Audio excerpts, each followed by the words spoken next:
And they stay there, and they stay there, and they stay there. Cause all I do is win, win, win. And if you going in, put your hands in the air, make them stay there.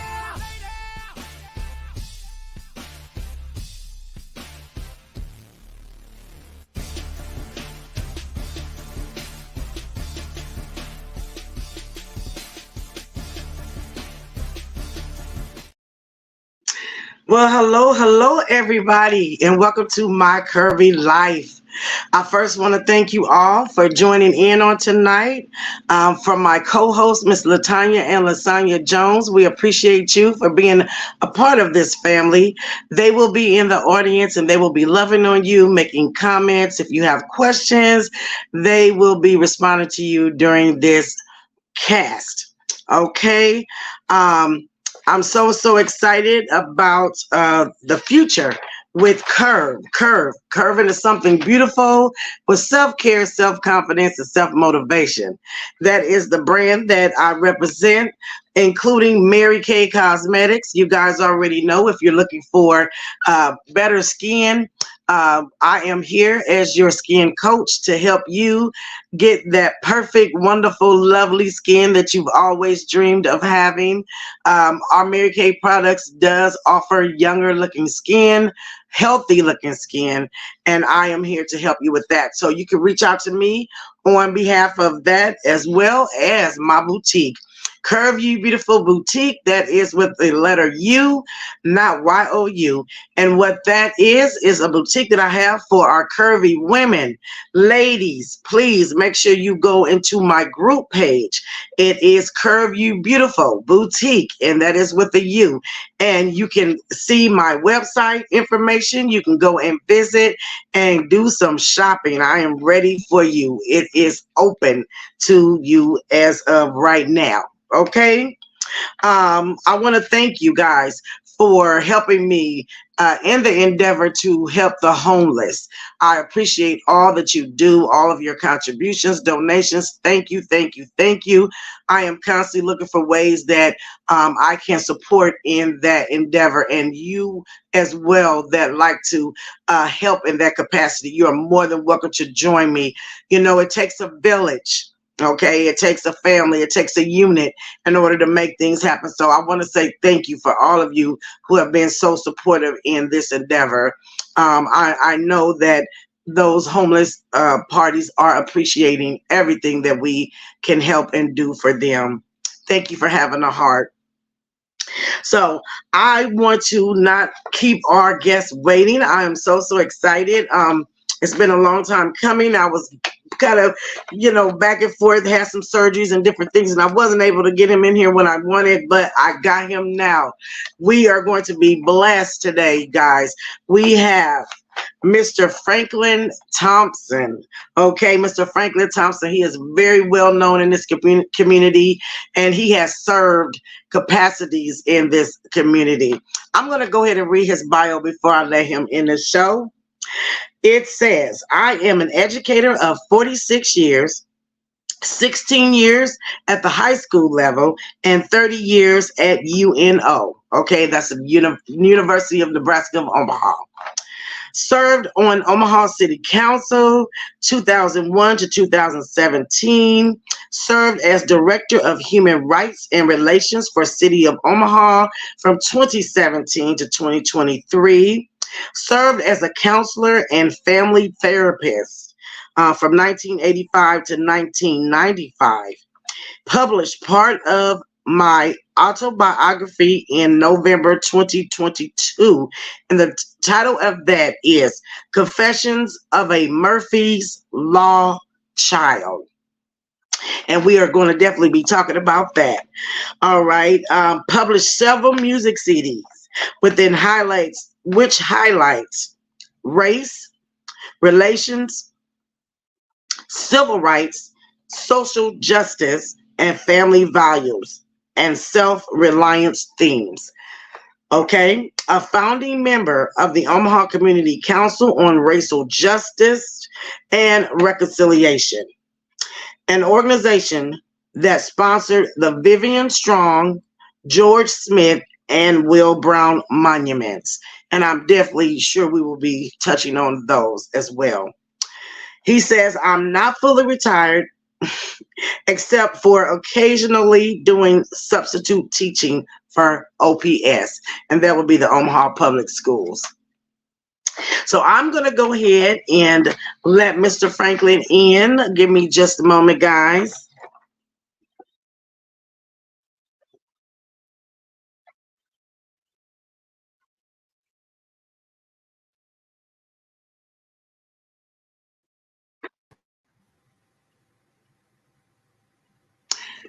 Well, hello, hello there. Hello, and how are you? I am fine. How are you doing?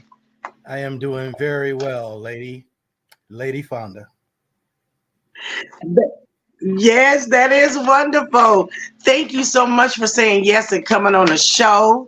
I've been anticipating you for a while, and I apologize. I had some things going on, surgeries and different things of that nature, and I'm like, I got to get him on this show. So here we are. I'm glad to be here. Thank you so much. Let's just jump right in, Mr. Franklin. You are like a very, very talented, blessed, gifted man. I did not know that you had done as all of this, with reading your bio and your resume and information. I'm like, wow. Well, they taught us at Tech High to be what we call the universal man and woman. Well, I'll tell you what, I know you from the capacity of singing and music and recording. Many, many years ago, I was a young lad. I'm a little old now, but I was a young lad, and I remember being in your studio with Dolores Matthews, and I remember us recording, and that was such a great experience. I want to say thank you for allowing, me that opportunity to be in a studio at that age. I think I was like 15, and I'm in now. I remember when you came in, and I still have the studio. Great. That is wonderful. Well, I may have to come back in there on my own. How about that? Yeah, I'll be waiting for you. So let's jump right in, Mr. Franklin, to the interview. You have done so much, and you're an educator, I see. I didn't know that, that you were such an educator. So let's start. I would like to start when you decided you wanted to be a city councilman. That's where I would like to start. Can you tell us a little bit about what prompted that? Yes, all through the 1990s, my students at UNO, I teach race relations there, and they would say that the message that you have needs to be heard further than just people on these four walls. And they said, you ought to try out for public office. And I said, I'd rather have a hole in my head because, politics can be very messy. But every year I would hear that from students. Apparently they liked the message that I had. So one year, one of my students on a dare said, why don't you run for city council? Because at that time, it was in the early 2000s when, quote unquote, they had the council that was fighting all the time. And so I said, I don't have enough money to run, and I don't have enough money to pay someone to help me run. And two students said, we'll do it for free. And I said, really? And they said, yeah. And on a dare, I ran and I won in a district that was 97% white. Oh.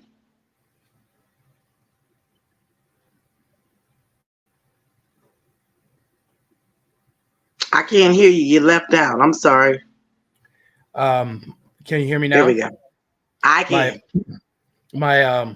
My boss at that time said, there's no way it'll happen. And it's not so much that he thought that I didn't have the ability, but he didn't think West Omaha was ready for that. But I had a secret weapon.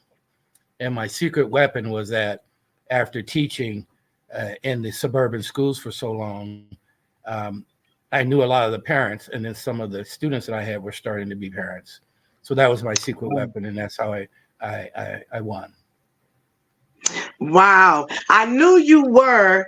I didn't know what district because I'm gonna be honest with you. I'm not that much into politics. I mean, but I heard that it could be very messy. I did hear that, and a lot of fighting and bickering going on. Your Yeah, it experience with can. that, huh? Yeah. It can. But in your experience of being, in politics, was it an enjoyment? Did you feel like you accomplished what you set out to accomplish, or how was that experience? There were victories and then there were setbacks. Um, but the biggest thing that I think that I did was to send a message across that there's no one way to be black, because that's just a big misnomer that's out there. Um, and so I was able to represent all people, all colors, male, female, and the same way that Obama did for the nation. I had that kind of an effect, I think, locally, so that we started breaking down racial walls and stereotypes and things like that. So I think that was the biggest accomplishment that I had during my 16 years on council. So making a difference, making some changes and making a difference. So Especially with that, especially in mhm. terms of like stereotypes, but there were some concrete things that I was able to do also. And can you name maybe one of those things that you were able to accomplish? Um, for example, not too many people know that Omaha is one of the highest lead in the soil cities in the United States. If you were to take all the cities that have a problem with lead, Omaha is in the top 10%. A lot of people don't know that, but lead, what it does, it makes kids have problems with health, and then Mhm. also in deadens the brain's cells, and it makes you have runny noses and all kind of sicknesses. And the some of the highest lead concentration uh, in the whole state was between the Missouri River and about 60th Street. And so we Mm. had we had to get rid of that lead. Now the strange thing about it, though, Fonda, is that um, the scores in OPS for blacks, the white black gap was bigger in that area, that East Omaha area, bigger there than it was in Bellevue, Lincoln, Topeka, Okay. Des Moines. All those places had a smaller gap, but North Omaha had this big gap. South Omaha had it too. Mm. And the reason why is Ah. because of the lead poisoning that was happening to kids. But they tried to shush it, don't get too controversial, Franklin. And but there was a factory by the name of a Sarco, and for about 110 years they put that lead in the soil, the air, and in the water. And so that's the reason. That was the main reason why there was an achievement gap on the near north side. So what I did, I was uh, the only West Omaha councilman that voted to clean it up. I was threatened that if I voted yes, that it'd be like the end of my career. But despite the fact that I am a moderate conservative, I'm also a person that doesn't play around. I don't play with God, and I don't play with children. I put children number one, and so my vote was the swing vote to go ahead and clean up that lead in East Omaha. Okay. So did that get accomplished, or? We're in the process now. This is about the 18th year of the cleanup, but it's still going on now. Oh. Oh, wow. Wow, Yes, I it didn't was even know that. 80% federal funds and 20% local match. So the vote that I had was to go ahead and put in our 20%. Gotcha. And Gotcha. Well, believe me, I took a lot of grief for that. A lot of grief. I got put a lot of grief from conservatives from doing it. And then I didn't even get a thank you or happy meal from liberals. So most of Mm. my political life has been on an island, like a solo dancer. Oh, yeah. And I'm sure it could be like that sometimes when you're fighting for, something that, people don't seem to feel is that important or not a priority. You know, that's what I've heard. They kind of work on things that they feel is more of a priority than others. Plus, if people are playing games, and unfortunately, there are too many elected officials. They're not sincere. They're playing games in both parties. I think So they like the title as you more can than. tell, I probably am not very popular with either party. Well, I think sometimes people get caught up in the titles more than what they're supposed to be doing in those positions. You know what I mean? That's right. Um, That's right. that's just my take on it. Now, I'm sure going through that situation, you wrote a book, and it's called Yes. Confessions of a Murphy's Law Child. Can you explain to me, what does that title mean, and tell us a little bit about your book? Murphy's Law says if something can go wrong, then it probably will. And unfortunately, I've been an educator for 46 years. And there are some kids from the day that they're born until they die, they have an unfair share of bad luck. And so a lot of those kids then get burnt out and then they decide to go dark. They'll go to drugs, gangs, um, nefarious behaviors. Some of them even go to a store, buy a gun, and go back to the school and shoot up the school. Now, this isn't happy stuff that I'm talking about, but it's very real. Yeah, it's And what real. we need to do, we need to be more real and stop playing games. But one of the things that I wanted to do with this book was to let at-risk kids know that no matter what, if your teachers fail you, if the police fail you, if the government fails you, if the church fails you, ouch, that's a hard one to say, that one, or even if your own parents fail you, you Mm. can still survive and succeed. And that's what this book is about. It's my story of how I should not have made it, and I did. And I think it would be a travesty if I don't share that with other at-risk kids. Wow. So it's safe to say that you took some risk in your beliefs that, people may not have agreed with, but you still went forward with what you believed in. And you took My the risk of my still entire life, yeah, my that's my entire life story. So, you know, wasn't I'm too black, not black enough, um, too much of a nerd, too serious, don't smoke the chronic, on and on and on and on. Criticism, criticism, criticism, criticism. But yet, those same people who have criticized me, those are the ones that call me now to help them get them out of jail. ah, you know, I was looking at your bio, and I was admiring the fact that I didn't know that you were an educator, that you taught at high schools and UNO. So you still kind of substitute now, correct?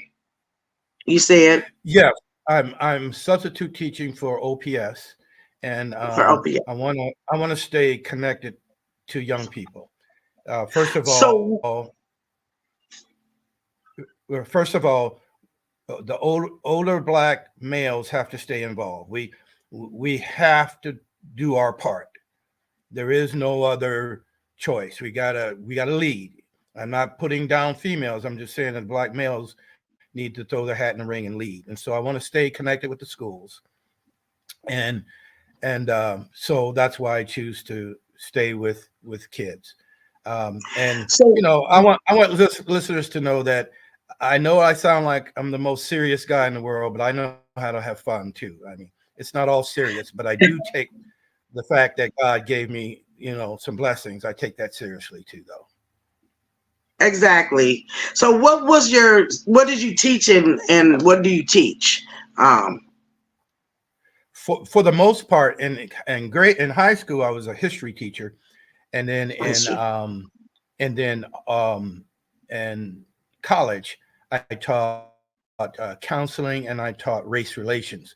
But all 46 years, in one form or another, I always was able to make it Black history oriented. gotcha, gotcha. And I appreciate Even that when it because wasn't I feel. Go ahead. even when it wasn't uh, in vogue. I remember my first few years out at in West Omaha school that I taught, that they were mad that I was teaching Black history, but I stuck to my guns, and I that's what I taught because it was what it needed. Not only did the Black students need it who were bussed out there, but the white students needed. And quite frankly, the white students told me that they were the ones that enjoyed it the most because they didn't know. No one told them. No Right. one ever taught them.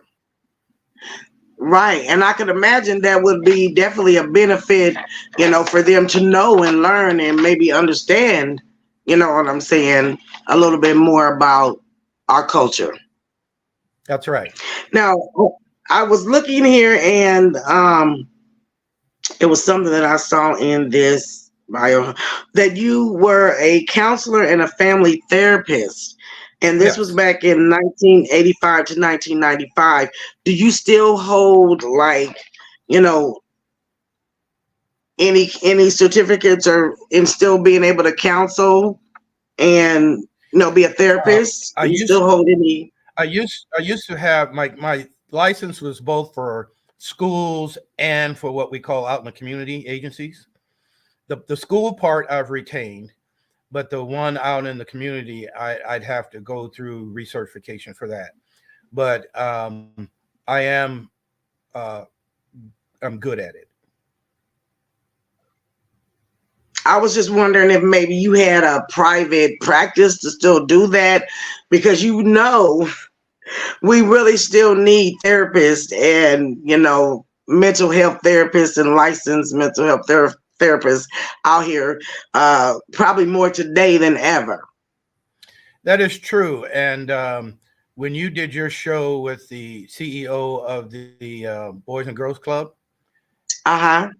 I listened to that, and I noticed that the gentleman, what's his name again? Mr. Webb, Richard Yeah, Webb. Richard. I noticed that Richard was saying that they had a need for that, and it piqued my ear a little bit. So I may end up giving Richard a call. I think that'll be great. I think the earlier we could start the counseling, the better, because I think a lot of behavior comes from childhood. And, I will say, like from my childhood, you know, the opportunities for counseling and different things of that nature didn't seem to be as present as it is now. That is correct. And I felt, then, my mother was my counselor, and it was what she said went, regardless. Hmm. And, I know a lot of times she would say, I would be going through, maybe some type of deal within the family or something happening. And I would be, depressed, or I would be sad. And, her words were always get over it. Don't let them see you sweat. Keep that, when you step out of here, you don't let people know what's going on. And don't you tell anything that's going on in this house. And, you know what I mean? It was like everything had to be like confined. And I think, back then, if you look at the adults now that are around my age, 50ish, there's a lot of like mental health things going on, because I don't think we were able to have that push as a child in the counseling and different organizations that allowed us to open up in that sense. So I Well, think some of that was because of racism.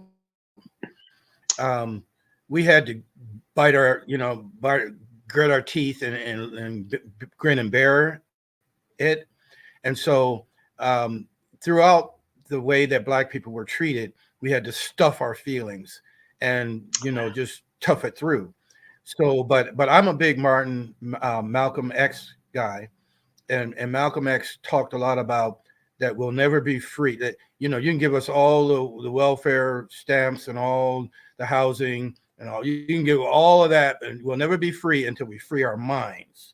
And so a little bit of my counseling approach is to help people go back to the original African values that were stolen from us. That's part of that healing process. It starts up here, basically, is what you're saying. Mm-hmm. Your way of thinking. Yes.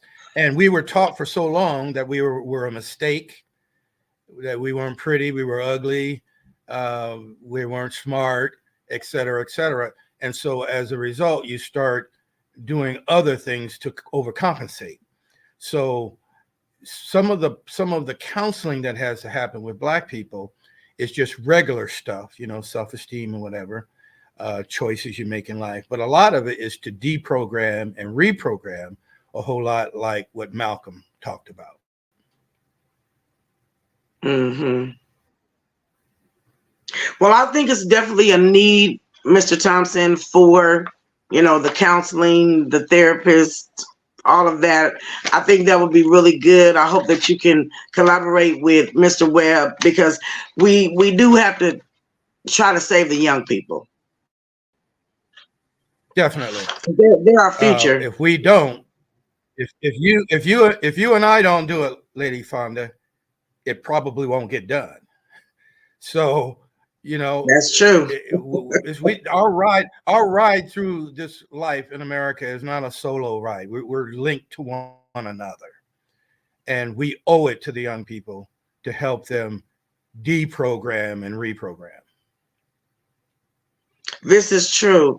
And I am a firm believer that, when children are young, you have a big impact on them, a strong impact on them, because they're looking at you, they're watching you, you know what I mean? Mm-hmm. And that's how they learn. That's how they start off learning, is through us, And I have a question for you.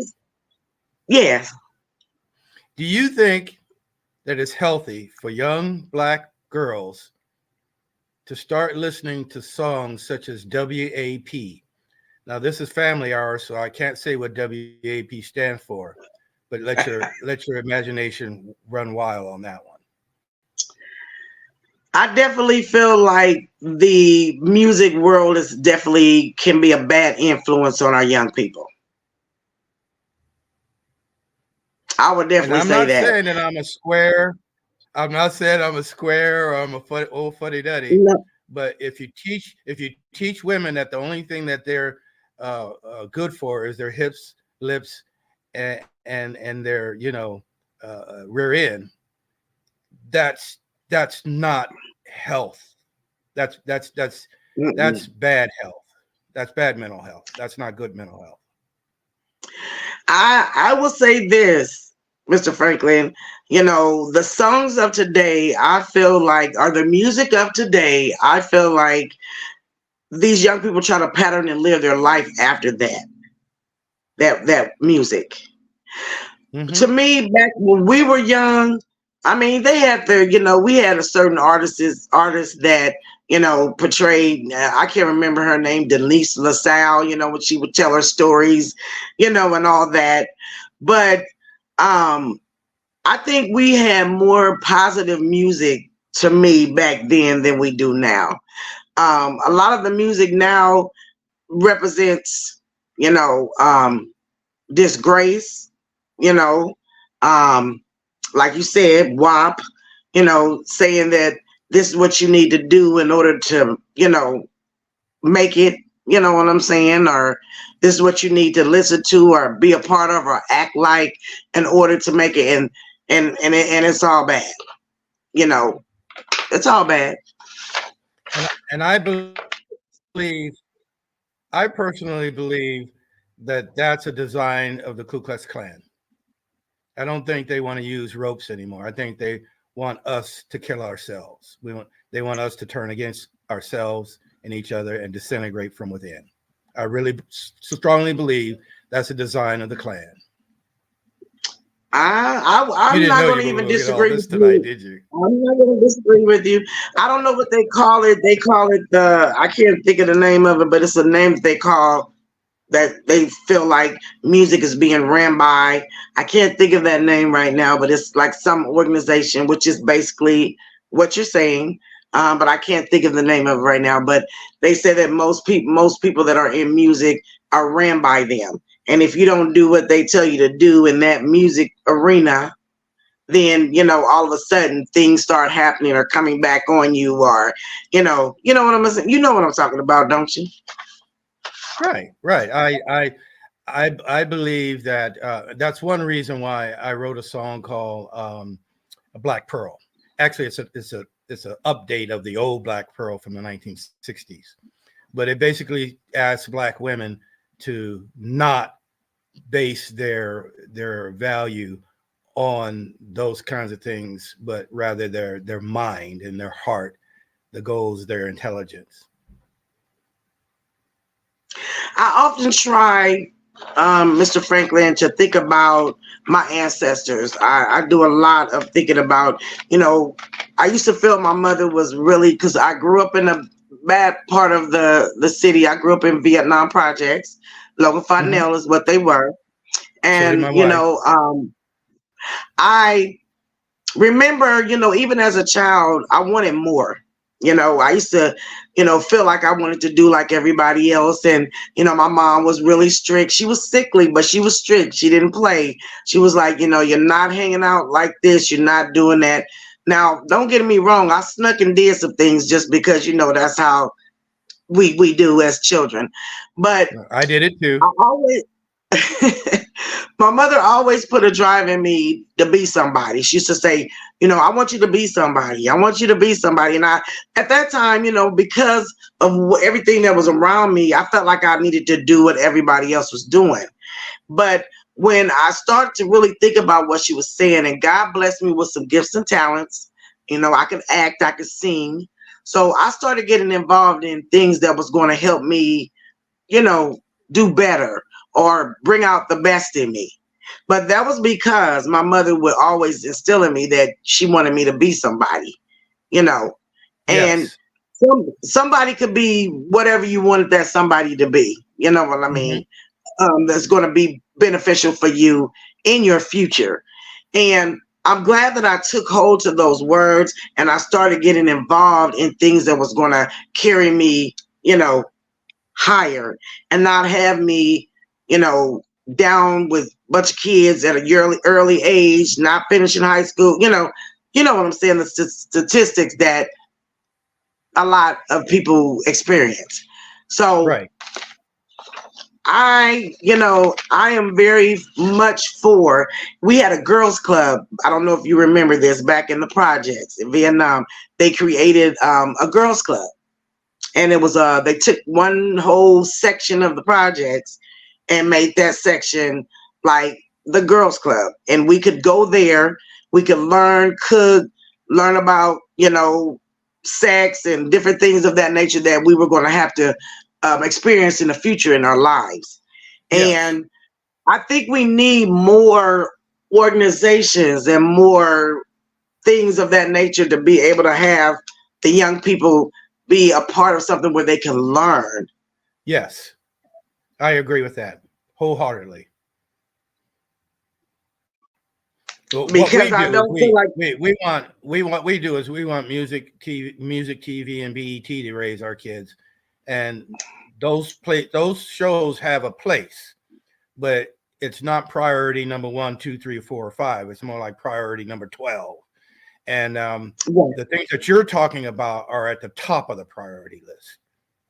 once again, I like to use the phrase deprogram and reprogram. I love it. So, Mr. Thompson, where could we find if someone wanted to reach out to you, or what can you tell us or say to us that could inspire um, from based off of what you've experienced in life, your education, what you've learned, what you've believed in? If someone was to say, Mr. Thompson, I'm loving everything that you're standing for. What can I do, to move forward? Well, first of all, I'm open to come and talk to any group, and I don't have to charge a fee. I am retired and it helps to get a fee, but I would do it free of charge, especially if it's for kids. Second of all, we have to always remember that our lives are not our own. Martin Luther King said we're kind of like a fabric, like a piece of cloth. And if you pull one side of the cloth, it affects the other side. So we're in a network and we all have to work together as if we, are in that network. We're not isolated islands. And so when I do good things, it helps other people. But when I do bad things, it affects other people. It's not just affecting me. So we have to have that community mindset that we used to have in the 50s, 60s. The 70s have started eroding. By the 1980s, materialism took over. And so we have to go back to that. I do believe that we have to go back to the church. Even if you're not holier than thou, the church is still a kind of like a anchor for North Omaha. And I know this show is more than just for North Omaha, but I'm a doctor, and so doctors always go with people that have lacerations and are hurt. So the doctor says we need to not abandon church. Right now we're starting to have a slide and we're going away from that, and I don't like that. I think reading my story would have a good impact on getting people to see, I don't have to give in. I don't have to go dark. I don't have to lose. I don't have to be angry. And if people are interested in that story, you can go to my website, and that website is Omaha Change Agent, one word, omahachangeagent.com. And you can not only access my autobiography there, but you can also access the music that I write. And most of the music is, pro healthy building the Black community. Amen. Amen. And I was just going to ask you to give us, how can we get in touch with you if we needed to, or visit and learn more about, what you have going on. Mr. Franklin, please, please keep sharing. Don't ever stop, because we need it. Yes. I can always be reached at F. Thompson, FTHOMPSON, at UNO.edu.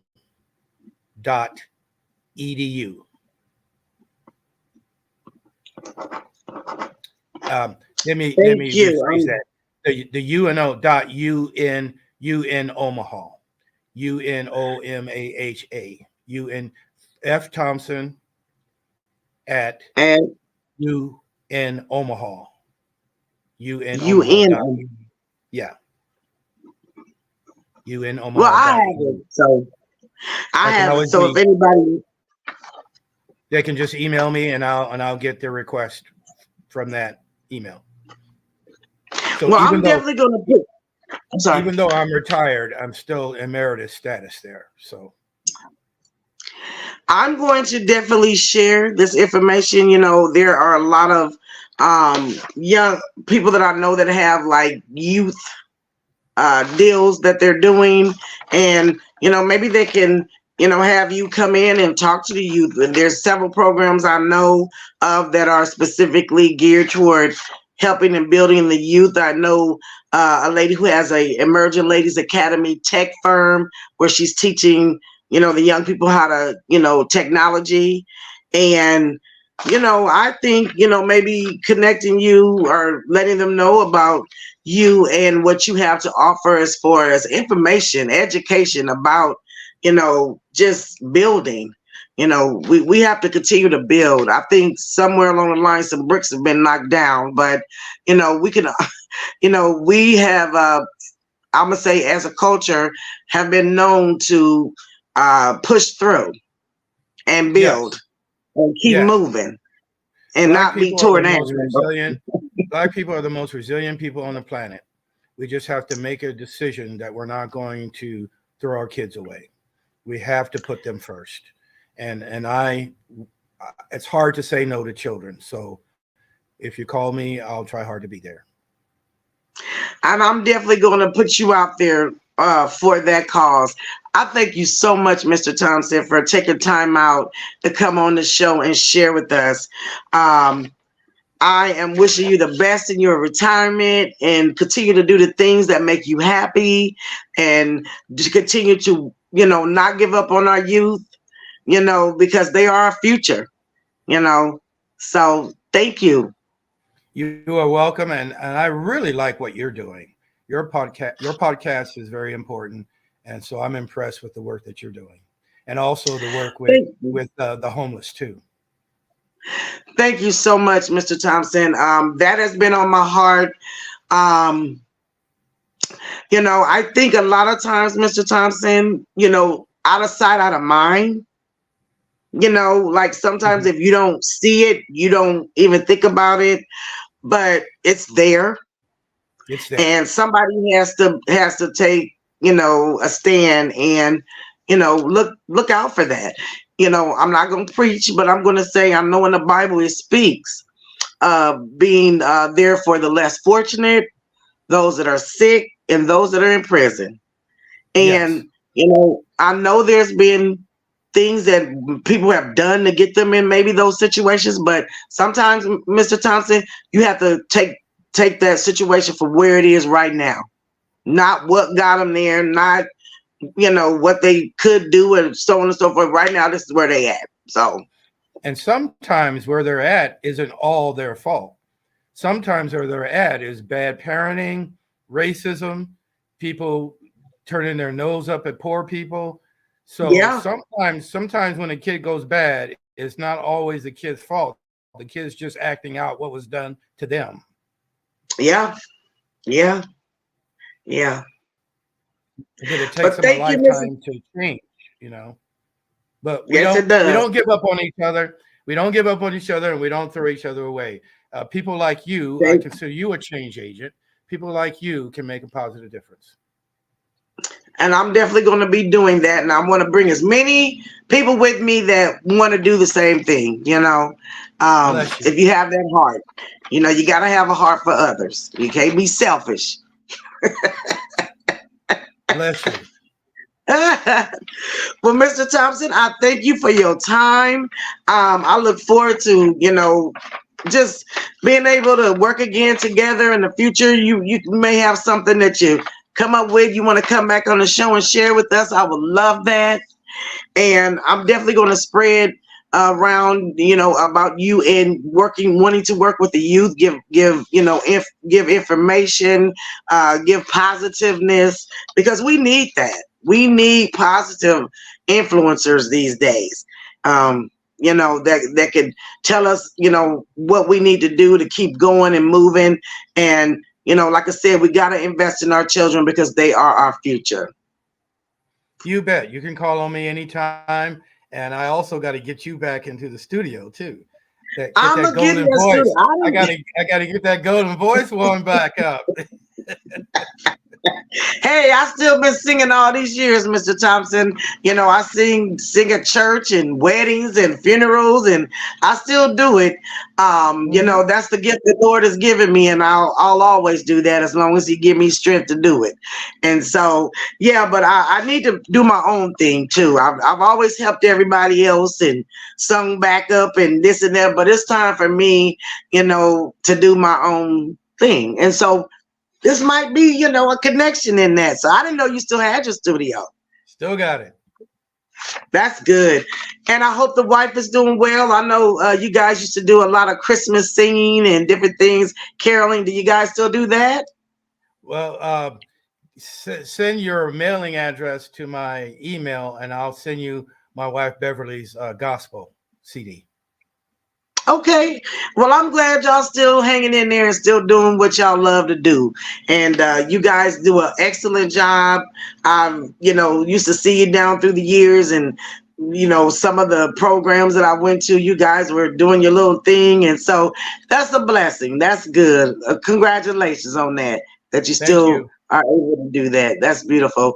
Well, you have a wonderful evening. Thank you so much, Mr. Thompson. My Curvy Life thanks you for coming on and sharing with us. And you just keep doing what you're doing, okay? All right. Thank you very much. Thank you so much. And you have a good evening. My Curvy Life, we thank you. I thank you for joining in tonight.